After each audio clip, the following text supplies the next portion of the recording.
الحمد لله وحده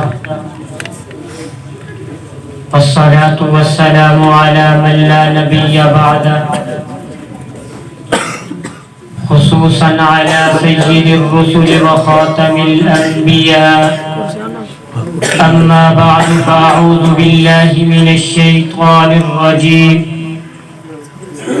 بسم الله الرحمن الرحيم إنما يخشى الله من عباده العلماء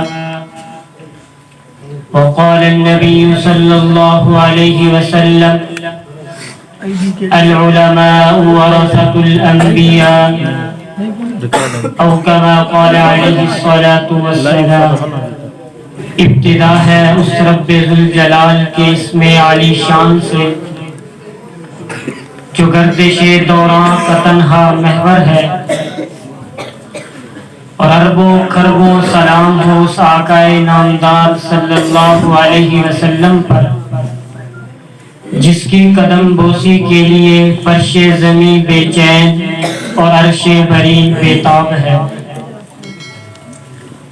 حسب دستور اس سال بھی جامعہ تعلیم القرآن کے اس بارونق حال میں کل دراجاتی سالانہ تقریری مقابلہ بعنوان خدمات علماء دیوبند انعقاد پذیر ہے۔